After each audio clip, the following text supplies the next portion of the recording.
The Michigan State Spartans just got a triple dose of good news. Let's talk about it. My name is Aaron with my buddy Paul. We are the Big Ten guys pushing out Big Ten content on the daily. So all you got to do is subscribe, hit the notification bell, boom, hit the like button. I'm going to be honest, transparent, vulnerable, whatever you want to call it. I'm a Michigan State fan. Anyone who watches this channel knows that. I know there's a lot of Nebraska people, Michigan people, Penn State, Oregon, Ohio State, whoever it might be in the Big Ten that watches this channel. There's a lot of you. But I will tell you this. I feel like I've been pretty transparent. I've been non-biased in my reporting of other stuff.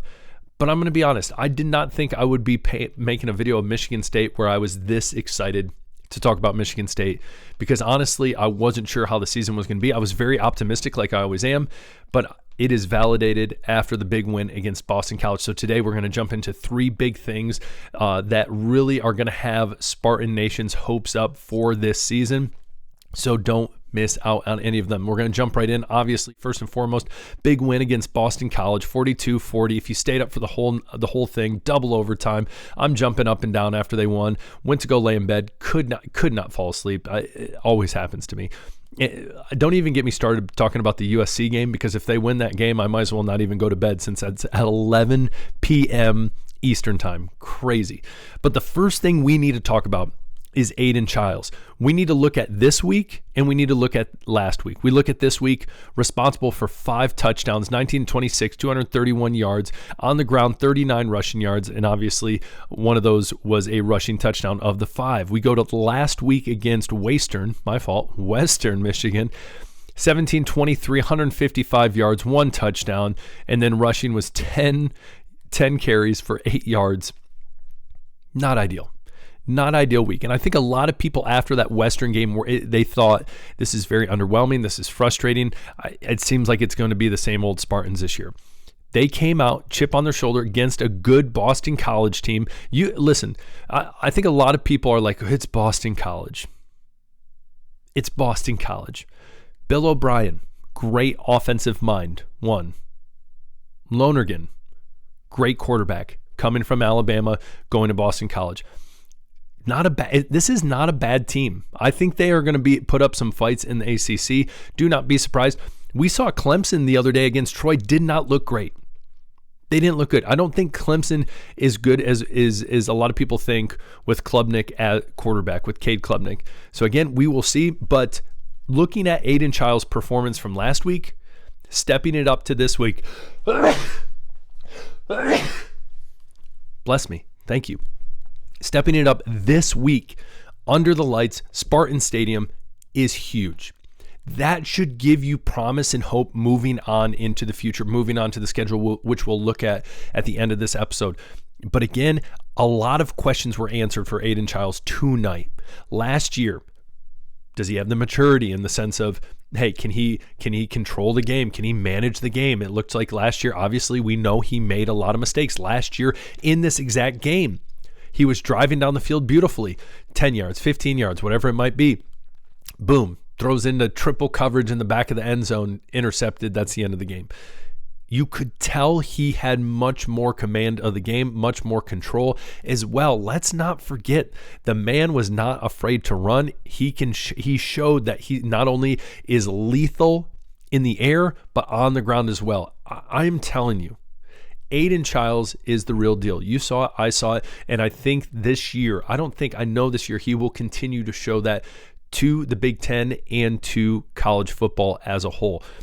But as well, let's not forget, against Western Michigan, when I was talking to people about the game, they were like, what was the biggest thing that was your pros, your cons? Cons was this. He missed some passes that he should have made. For the most part during this game, Boston College, he made those passes. So huge. As well, another player really stepping up and doing well, Nick Marsh. Obviously, 2 touchdowns was huge for the Spartans. And the one where he caught it, like at the 5-yard line and then just rumbled in for a touchdown. And people realized this man's strong. This guy can move defenders. Sorry, my allergies are killing me. He can move defenders. A lot of people praise Jeremiah Smith for how good he is, but also how he is just muscle. Nick Marsh is no different. Nick Marsh is a beast. I think he is very underrated when a lot of people are looking at Ryan Williams and Jeremiah Smith, Nick Marsh should be knocking onto that door of the conversation, hands down. So that's the first thing. Aiden Childs, dominant.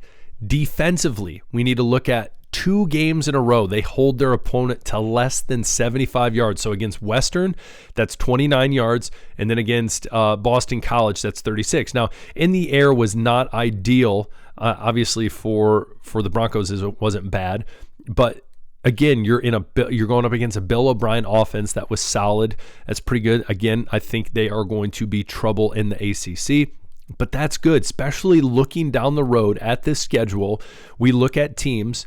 You look at Haynes out of Michigan. You look at Nebraska. They have Emmett Johnson, who just exploded this past week against Akron.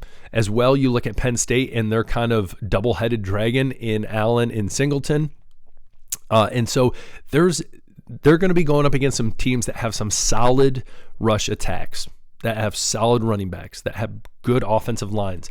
And these past 2 games, they have shown, hey, we mean business when it comes to the defensive front, this defensive line, as well as their run defense. So again, that should give you hope as Michigan State fans moving forward into the schedule against some teams that have some solid rushing attacks that, hey, things are looking up for the Spartans. Things are looking up, okay? Aiden Childs, the offense, the defense. And then the other little tidbit that if you're a Michigan fan and you're watching this, you are not going to be happy with me. You're not. It's that simple. You're not. And that is the Michigan Wolverines under the leadership, what's the word I want to use? I don't know. Under the command of Bryce Underwood, not looking ideal against Oklahoma. Granted, I will give him the benefit of the doubt. He's a true freshman starting, but going 9 of 24 and in Norman, playing in Norman against the Sooners is tough. Going 9 of 24, 142 yards. A lot of Michigan fans I've talked to have said, it's Sharon Moore. It's Sharon Moore. Okay. And they're like, he's going to be gone for 2 games, so that's going to be good. I just don't get it. I don't understand that. They did the same thing for Jim Harbaugh when they got upset with him, almost ran him off, and then the man brings him a national championship, and it blows my mind. Justice Haynes, there we go. He had a solid game on the ground, but a bulk of that carry was 75-yard run. And then you look at the New Mexico game, and they looked sloppy at times in that game. So we look at this as Spartan fans, look at my chops.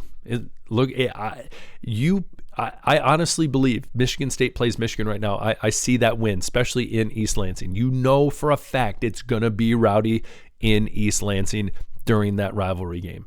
So again, we're looking at all these different aspects moving forward for the Spartans. You look at Aiden Childs, Nick Marsh, that connection, offensively clicking, putting up 42 points. Obviously, that was in double overtime, but still putting up points. As well, defensively, the run stoppability, ideal for this team moving forward, especially against a solid team in Boston College. And then we look at the Michigan Wolverines, and they have not lived up to their billing as the 15th ranked team in the country. And so, again, it makes you think, looking at this schedule, Youngstown State next week, cakewalk. Has to be, should be. My goodness. At USC will be tough. At Nebraska will be tough. UCLA, I think, should be an easy win. They look rough, but who knows? Nico at quarterback's pretty good. Indiana, but then you see Michigan. You see Michigan right there. And I think that game against Michigan, I don't know. I can't tell you what the Spartans' record is going to be going into that game. Because again, I think USC is going to be tough. Nebraska, luckily they have a bye week in between that game. Nebraska, I think is a lot of people think, they're going to choke like they usually do. I don't know. That's in Lincoln. That will be tough. And Indiana's just as scrappy as they were last year. So, but besides that, looking at this big rivalry game, I am very more optimistic with what we saw Saturday night and the progress Aiden Childs and this team has made, that going up against Michigan in East Lansing, I feel much better about. So comment below. Tell me what you think. I would love to hear from you. What are your thoughts on the Spartans moving on this season? What are your thoughts on Aiden Childs, Nick Marsh, the schedule moving forward, the 11 p.m. game against USC. What are your thoughts? Would love to hear from you, Spartan Nation. Hit that subscribe button on the way out. We'll talk later. Peace.